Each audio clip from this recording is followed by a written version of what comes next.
This is Jarrod Horak, and this is my latest Kentucky Derby 2024 contenders video. Right now it's Friday, April 26th. We're 8 days out from the Kentucky Derby, and I'm going to catch up with the latest Derby news in this video. But before I do, if you're interested in checking out my Kentucky Derby and Kentucky Oaks articles, head on over to todaysracingdigest.com, and you'll find those articles on their Kentucky Derby page. So when you get to their front page at the top near the left, you're going to see a Kentucky Derby tab. Click that tab, it'll take you over to the Digest Derby page, and there you will be able to read all of my Oaks and Derby articles. Every Monday, I update the Oaks. Every Tuesday, I update the Derby. And then throughout the week, I post other Oaks and Derby related articles. Now, if you're interested in the complete digest, Churchill Downs Kentucky Derby Day edition, you'll find that Kentucky Derby week at todaysracingdigest.com. And some of the things you will be getting in that extensive product, you're going to be getting past performances, race analysis, performance ratings, pace and speed ratings, jockey and trainer stats, and much more. So go on over to todaysracingdigest.com for more details. And I'm going to be covering my annual Triple Crown Series full cards again this year. And you'll be able to find those at todaysracingdigest.com or at my personal website, therunawayhorse.com, on my sales page. And some of the Triple Crown products that I'm going to be covering this year for Kentucky Derby week, I'm going to be doing a full card for Kentucky Oaks Day on May 3rd and Kentucky Derby Day on May 4th. For Preakness week, I'm going to be doing Black-Eyed Susan Day on May 17th, the day before the Preakness, and then Preakness Day on May 18th. And then Saratoga later this spring is going to be hosting the Belmont Stakes because they're having construction at Belmont Park. So the Belmont Stakes is going to be 1.25 miles at Saratoga later this spring, and they're going to have the 4-day Belmont Stakes Festival there. And I'm going to be covering full cards for all 4 of those. So go on over to therunawayhorse.com for more details. On my sales page, I have my full card schedule all the way through Del Mar listed on my sales page. And right now, I do have my preliminary Kentucky Derby 2024 analysis done. So if you purchase one of those full cards now for the Kentucky Derby, I'm going to be sending the preliminary analysis out after you purchase. And then after they draw post positions, I'm going to be finishing up the Derby analysis with wagering strategies, and then I'll be sending those out as well. Again, therunawayhorse.com on my sales page for more details. And now we'll get into the latest Kentucky Derby news. Now, earlier this week, it was announced that Frankie Dettori is going to ride Society Man in the Kentucky Derby. And this horse was second in the Wood Memorial last time out.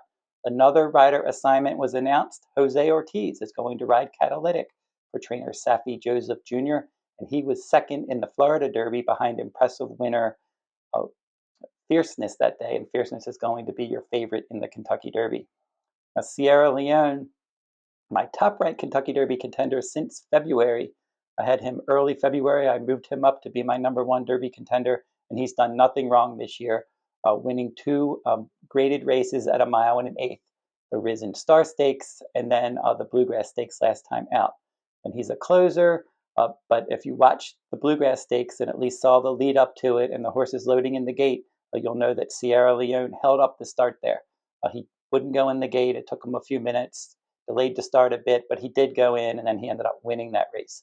Well, they've been schooling him at the gate at Churchill Downs on April 24th and then April 25th. He went over to the gate. They've been working on getting him to get in more relaxed. They don't want him to be holding up the start. And you don't want to see that if you bet him either. You don't want him to waste any energy. You just want to see him move right into the gate and get a good start. Now, some recent workouts this week. Forever Young, in from Japan with a 5-for-5 record. He worked out on April 24th. Very slow workout, 6 furlongs and 119.60. And then he had a gallop earlier today on April 26th. Didn't look good in that gallop. So hopefully he'll have a better week next week as we get closer to the Kentucky Derby. He just hasn't looked sharp this week. That doesn't mean he can't turn it around and look better next week. We'll have to see how he looks. Another horse that had a workout, Honor Marie, much faster work. This one worked on April 25th with his stablemate Agu, 5 furlongs and 59.20, best of 11. So it was a bullet workout. And the interesting thing about this workout is that Honor Marie, a closer and rallied for second last time out in the Louisiana Derby, he ended up showing some decent early speed there, 3 furlongs and 35.15. But he was working with a sprinter, so I think that they wanted to get a little bit more speed into him. Not that he's going to be a pace setter in the Derby. Maybe they don't want him to be back in 20th. Maybe they want to try to get him at least a little bit closer to the pace. And he galloped out in this workout 6 furlongs in 112.78, 7 furlongs in 127.89. Now, Anna Marie's trainer is Whitworth Beckman, former assistant to trainer Todd Pletcher and Chad Brown. So he's been around some good horses. He worked for some very good barns, and he seems to have Anna Marie in good shape heading into the Kentucky Derby. This one does like Churchill Downs. He won the Grade 2 Kentucky Jockey Club Stakes at Churchill last year, and he's training well over the oval right now. And he's one of my live long shots in the Derby if you watched that video that I posted earlier this week. So watch for Anna Marie in the late going in the Kentucky Derby. Honest enough pace, you could definitely see him rallying and finishing somewhere in the top 4.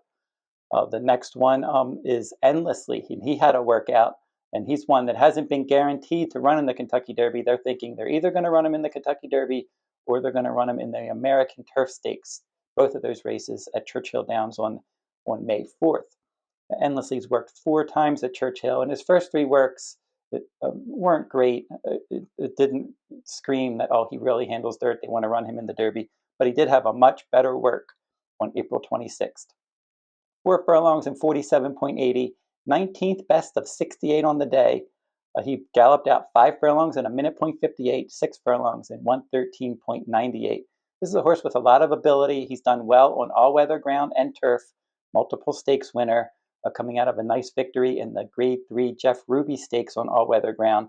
I don't think that the 1.25 mile distance is going to give him any trouble. It's just a question of, is he going to get enough pace help, and how will he handle dirt? He's going to have to get a bit faster on dirt if he's going to threaten for a top award. But we'll see which direction that they end up going, because the Kentucky Derby post-position draw is going to be Saturday, April 27th, later in the day. So they're going to draw the race a week before the Derby this year. And right now on the Derby bubble, we have 3 horses looking for any kind of defection so that they can get in. Number 21 on the list right now is Epic Ride. Number 22, Uncle Heavy, and then number 23, Seize the Gray. So they need defections to get into the Kentucky Derby, but we can have up to 4 also eligibles enter the Kentucky Derby. So you may see 1 or more of those horses enter as also eligibles, and then hope that for their sake they would like to see a scratch so that they can get in. We'll have to see how all of that plays out. But the big workout was Fierceness. And Fierceness had a big workout on April 26th. He went 4 furlongs in 48.80, was only 43rd best of 68. But I talked about this with workouts before, that for these horses working out, you don't necessarily need to see fast workouts. You just want to see them finish up well, gallop out with energy, and just look very energetic and finish up their works in good order. And that's exactly what Fierceness did. His best part of the work came in his gallop out. 5 furlongs in a minute point 51 was his gallop out. 6 furlongs in 112.50. 7 furlongs in 126.11. I watched that workout a few times, and he just looked very energetic, doing it all on his own. So if you're a fan of Fierceness, he's going to be the favorite. This workout certainly won't make you not want to play him. He looks solid. He's been working out well in all of his workouts since the Florida Derby. So he's coming up to the race in good order, but the key to him, we know he's a good horse, and we know that he's capable of winning this Kentucky Derby, but he needs a good start. He's not a need to lead type, but he needs a good start, and he needs to get into a good early pressing rhythm. If he can do those things and just run his race, he's going to be very difficult to beat. But if he doesn't get into that good early pressing rhythm, or the pace is too fast early, he could be in trouble late. But Fierceness certainly would not surprise if he runs a big race on the first Saturday in May. Don't forget to like, subscribe, and comment if you like this horse racing content. And that will wrap up my look at the latest Kentucky Derby news. I'm going to be back every day. I'm going to be posting more videos. I'm going to talk about the post-draw after they have the post-draw, and see if there's any implications there, if any horses drew poorly or had good draws. We'll talk about all of that in a video coming up this weekend. And until I see you next time, good luck at the races.